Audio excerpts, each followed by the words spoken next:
Welcome back. Now for your 5-day weather forecast, we go outside to Alyssa Capistrano. Thanks, guys. Now, I don't know about you, but this is one of the more better days that we've had in a long time. Now, the sun is shining, there's a slight breeze, and it's not too cold. And here's the good news. We're going to high of 4 today. Now, let's take a look at your 5-day weather forecast. Today, it will be sunny with a high of 4 and a low of 2. On Friday, we'll have a 90% chance of spring showers with a high of 8 and a low of 2. This Saturday, it will be partly cloudy with a high of 5 and a low of 0. On Sunday, it will be beautiful with clear sunny skies with a high of 10 and a low of -2. And for the start of the week on Monday, there will be light rain with a high of 8 and a low of 2.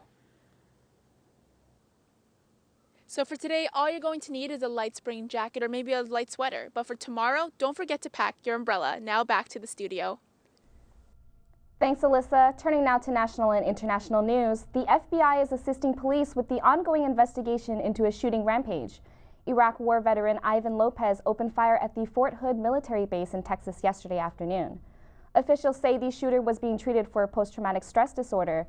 4 people have been confirmed dead and over a dozen others are injured. The gunman took his own life. The number of Syrian refugees in Lebanon has now surpassed 1 million. Approximately 9.5 million Syrians have sought refuge in neighboring countries since the conflict in Syria began nearly 3 years ago. The United Nations High Commissioner for Refugees says the flow of people coming in is challenging for Lebanon because it's a small nation with an internal conflict of its own. The agency says every day nearly 2,500 refugees come into Lebanon. An investigation has revealed Ukraine's special police forces were behind the deaths of 76 protesters in Kiev. The deaths occurred between February 18th and 20th. Current Ukrainian authorities say 12 members of the Berkut police force were identified as snipers. 3 have been arrested. They also say former Ukrainian President Viktor Yanukovych was involved in preparing those plans to have anti-government protesters killed. Over 100 people are confirmed dead since the turmoil in Ukraine began in November. Back in Canada, Nova Scotia nurses are trading their scrubs for picket signs. Registered nurses began their strike at 7 a.m. this morning. Tensions have run high between nurses and Capital Health, which is the province's largest health services provider.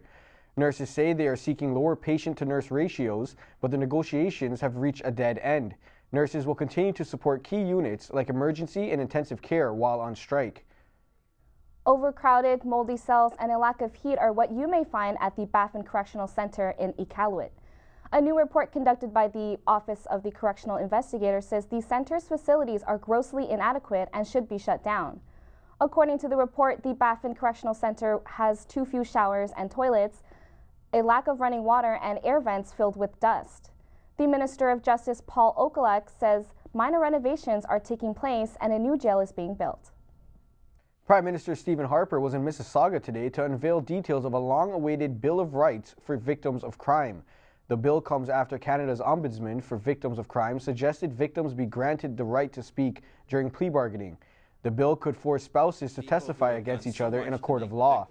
Also on hand to mark the occasion was Justice Minister Peter MacKay and Public Safety Minister Steve Blaney. MacKay says the purpose of the bill is to increase the involvement of victims in criminal proceedings. And now with your sports news, here's Hugh Smith. Hugh, it looks like it's a great time to be a Toronto sports fan. That's right, Sean. Wins all around for all of Toronto's sports teams last night. Let's start things off with the NBA. No Johnson, no Lowry, no problem for the Raps as they won a big one, 107-103 over the Houston Rockets. With star Kyle Lowry out getting treatment for a swollen knee, DeMar DeRozan came up big for the Raps. He poured in 29 points en route to the win. Grievous Vasquez and Jonas Valanciunas chipped in 15 points each for the Raptors. With the win, the Raps extended their lead in the Atlantic Division to 2.5 games over second-place Brooklyn Nets. The Raps are back in action against the Pacers on Friday at the ACC. Moving to the Ball Diamond, the Toronto Blue Jays also came up big last night against the Tampa Bay Rays. Jose Bautista earned his pay, knocking out 2 homers. Meanwhile, on the other side of the ball, Mark Burley had a stellar game in his first start of the season. He struck out 11 and walked 1 in 8 2/3 of an innings of work, in line for the shutout before getting pulled. Brett Cecil finished the job, striking out Matt Joyce to end the game. The Jays have now improved to 2-1 in their season opening series with the Rays. They'll be back on the diamond tonight, where a win would end their streak of 20 winless road series against the Rays. Moving on to the NHL, the Toronto Maple Leafs will be facing a familiar foe as they welcome the Boston Bruins tonight.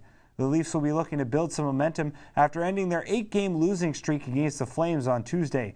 Boston will also be looking to bounce back after losing their road game against the Detroit Red Wings last night.